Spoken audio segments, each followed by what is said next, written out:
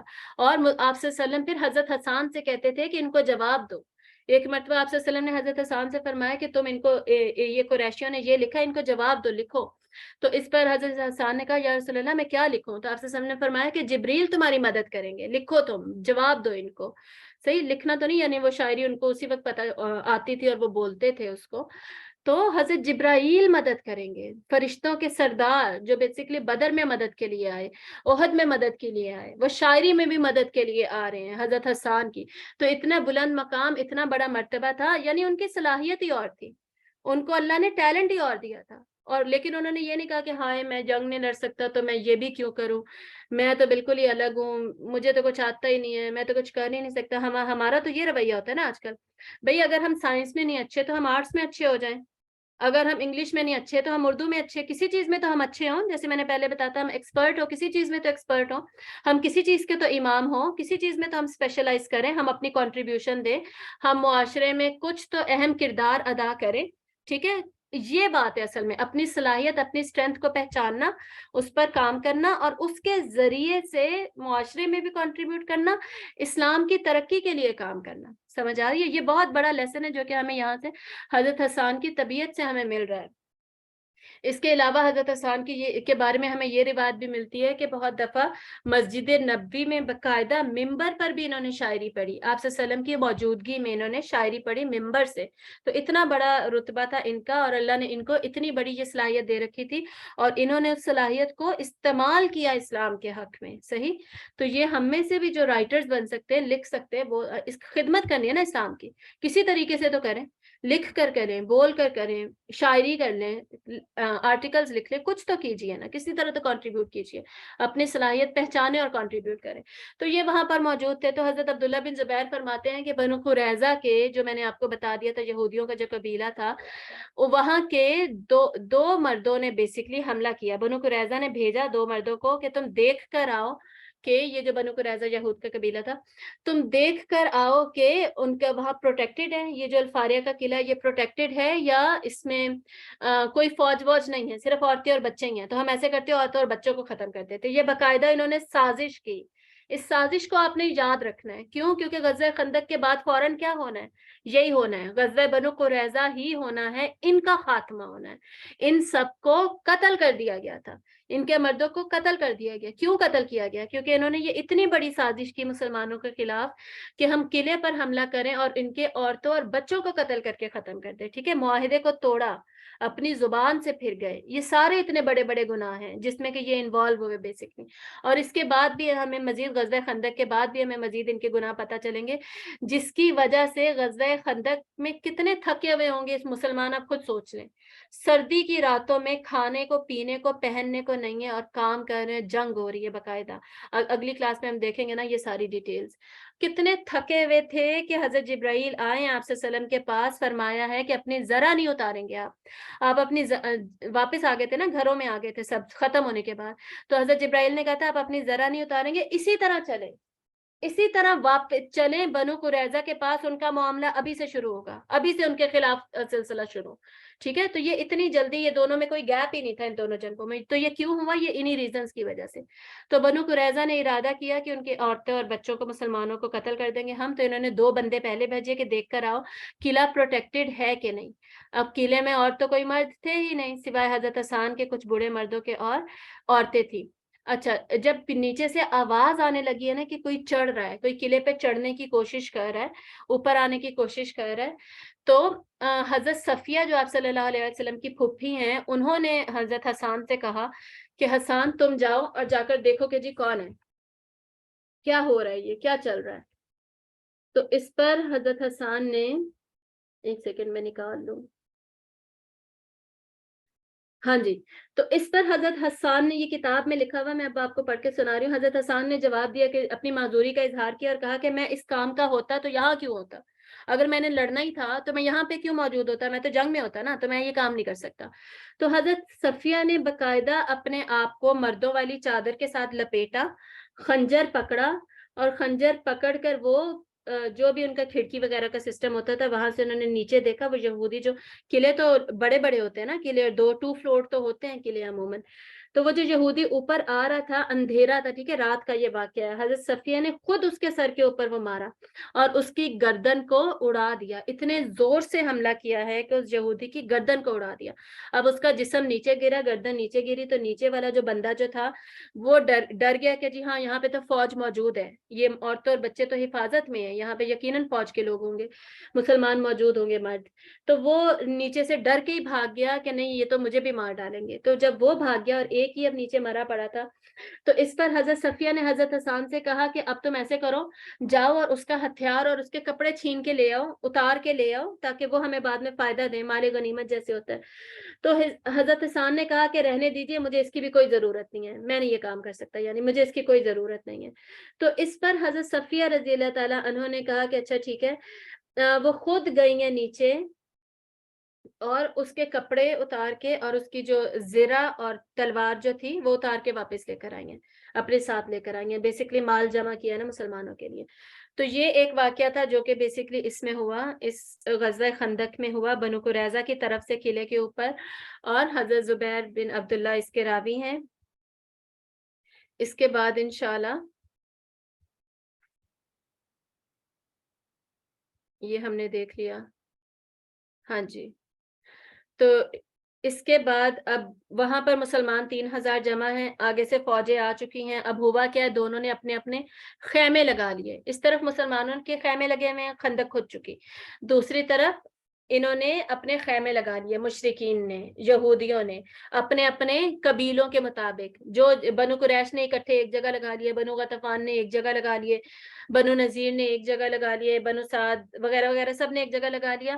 تقریباً 1 مہینے تک یہ محاصرہ رہا. ایک طریقے سے آ تو اب سکتے نہیں تھے, لیکن ہوتا کیا تھا, پتھر اور تیر برسائے جاتے تھے, مسلسل پتھر اور تیر برسائے جاتے رہے. لیکن انہی دنوں میں سے ایک وہ دن آیا جو کہ انتہائی شدید دن تھا, جس میں کہ حملہ کیا گیا. اور حملہ ہوا, تھوڑا سا ہوا تھا, اتنا زیادہ نہیں, اس کی ڈیٹیل ہم پڑھیں گے اگلی کلاس میں. اور یہی وہ دن تھا جس کے بارے میں ہمیں بخاری میں بھی حدیث ملتی ہے کہ اس میں آپ صلی اللہ علیہ وآلہ وسلم کی نمازیں قضا ہوئیں. اور ہمیں سیرت کی کتابوں میں بھی ملتا ہے کہ آپ صلی اللہ علیہ وسلم کی نمازیں قضا ہوئی, جس پر آپ صلی اللہ علیہ وسلم نے ان لوگوں کو بد دعا دی اور فرمایا کہ ان کا بیڑا غرق ہو, ان کی وجہ سے ہماری اتنی زیادہ نمازیں قضا ہوئیں. اور اسی دن اب کتنی نمازیں قضا ہوئی تھی, کیا تھی, اس میں تھوڑا سا اختلاف ہے. تو یہ اختلاف والی بات اب ہم ڈیٹیل میں اگلی کلاس میں ڈسکس کریں گے. 1 گھنٹے سے اوپر ہو چکا ہے, تو ڈیٹیل سخت اختلاف ہے بیسکلی اس بات پہ. تو انشاءاللہ ہم اگلی کلاس میں کتنی نمازیں تھے یہ ڈسکس کریں گے. لیکن یہ واقعہ بتانا البتہ ضروری ہوتا ہے, کیوں, کیونکہ اس سے ہمیں یہ پتہ چلتا ہے نا کہ قضا کیسے پڑھنی ہے, قضا کیوں پڑھنی ہے. تو غزوہ خندق میں جو قضا ہوئی ہیں وہ آپ صلی اللہ علیہ وسلم نے جو نماز آپ کو ملی ہے نا, اسی میں بیسکلی پھر باقی قضا نمازیں پہلے ادا کی گئی ہیں اور پھر وہ نماز ادا کی گئی ہے. تو یہ بیسکلی قضا نماز کا طریقہ ہوتا ہے کہ اگر ایک دن میں ہماری قضا ہو جاتی ہے کوئی نماز, تو اگلی اگر مغرب پڑھنی ہے, عصر قضا ہو گئی تھی تو عصر پڑھنے پھر مغرب پڑھنے ساتھ, یہ اس طرح پڑھا جائے گا. اور اگر جماعت کے ساتھ پڑھ رہے ہیں پھر تو ظاہر ہے پہلے آپ جماعت کے ساتھ فرض نماز پڑھیں گے, اس کے بعد جو قضا ہوگی تھی وہ نماز آپ پڑھیں گے. البتہ نمازوں کو چھوڑ نہیں سکتے, نماز جو قضا ہوگی اس کو اسی دن اسی وقت پڑھ کر مکمل کیا جائے گا, ٹھیک ہے. اور اس کے علاوہ نماز خوف کا ہم نے دیکھ لیا تھا, میں نے آپ کو پچھلی کلاس میں انٹروڈکشن دے دیا تھا.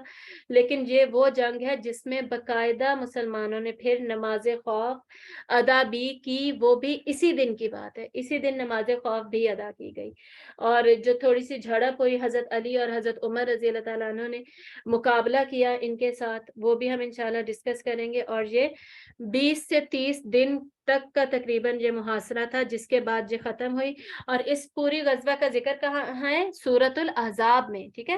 غزوہ احزاب کا ذکر سورۃ الاحزاب میں ہمیں ملے گا, ڈیٹیل میں ملے گا. اس میں اللہ تعالیٰ بتائیں گے کیسے مسلمانوں کے دل گھبرائے ہوئے تھے, ڈرے ہوئے تھے, اور ڈرنے کے باوجود کیسے وہ جنگ لڑ رہے تھے. انتہائی سخت حالات تھے. اس کے علاوہ ہمیں وہ ملے, ایک واقعہ ملے گا اس میں, اور غزوہ خندق میں ایک اور بہت اہم ہمیں واقعہ پڑھنا ہے حضرت زبیر بن عوام کا. جب وہ سٹوری سناتے ہیں اپنے اسٹوڈنٹس کو سٹوری سناتے ہیں تو اپنے الفاظ میں کتنی خوبصورتی سے اس جنگ کی ڈیٹیلز بتاتے ہیں کہ کتنی سردی میں ہم ٹھٹر کے بیٹھے ہوئے تھے اور کسی میں ہمت نہیں تھی کہ وہ اٹھ کے کچھ کام کرے. ٹھیک ہے, یہ واقعہ بھی ہم انشاءاللہ پڑھیں گے. اور اس کے اینڈ میں شہادت کس کی ہوتی ہے؟ اس غزوہ کے اینڈ میں بہت اہم شہادت جو ہوتی ہے وہ حضرت سعد بن معاذ رضی اللہ تعالیٰ عنہ کی, جن کی شہادت پر عرش ہلا تھا, اللہ تعالیٰ کا عرش ہلا تھا. تو یہ چند واقعات بہت اہم جو اس غزوہ میں آتے ہیں. تو یہ سارا کچھ انشاءاللہ اب ہم اگلی کلاس میں ڈسکس کریں گے. وآخر دعوانا الحمد للہ رب العالمین. سبحانک اللہم و بحمدک نشہد ان لا الہ الا انت نستغفرک و نتوب الیک. السلام علیکم ورحمۃ اللہ وبرکاتہ.